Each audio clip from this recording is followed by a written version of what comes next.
Alright, so was it a couple weeks ago I made a video talking about this loot box hacker chest thing and how it wasn't to tie in with microtransactions, and people were assuming that microtransactions would be present in Assassin's Creed Origins and how there was nothing that suggests that. Well, now there's evidence that microtransactions will actually be a part of Assassin's Creed Origins. Now, I do think I've heard that microtransactions will probably be present in some form beforehand, and a confirmation from Ashraf Ismail or somebody saying that nothing accessible through microtransactions will not be accessible in the game. And one form in which microtransactions were present in previous games, such as Assassin's Creed Unity and Syndicate, I believe, were Helix credits. Now, looking at what's been posted today on the ones who came before, Access the Animus and etc., saying that GameStop have added Helix credits to their website, available for pre-order now. And there are just different packages of Helix credits worth money. Some of them are worth about 40 quid, some of them are a bit cheaper, depends on how many you get. And Helix credits are, you buy the Helix credits with actual money, and that converts into some really valuable in-game currency that you can use to quickly purchase high-level stuff and things like that. Typically things that take a lot of grinding to get to, as was the case in Assassin's Creed Unity. What seems worrying is that apparently, my source here is the ones who came before on Twitter, they say, according to the description, Helix credits can be used to unlock extra items, in-game currency, resources and more.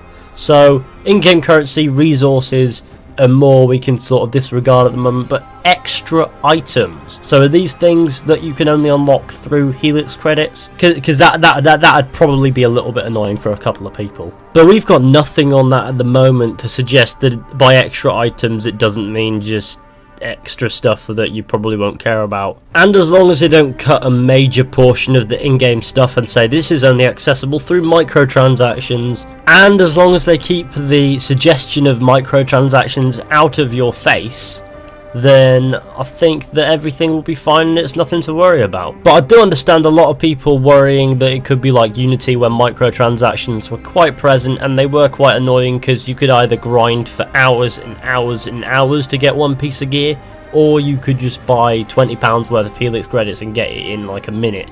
But with Assassin's Creed Origins, it's an RPG. I suppose the microtransactions would be there for those who do not want to grind through all of the side content and play all of that, and they just want to go through the story or something like that and disregard the majority of the content that the game offers. So I do believe you'll be able to play the game in the most organic way possible without having to worry about microtransactions at all. You know, I don't get the vibe that this is going to be as bad as it was in Unity by a long stretch, so I don't think there's really anything to worry about there. I think it will just be there for those people who just want to use them.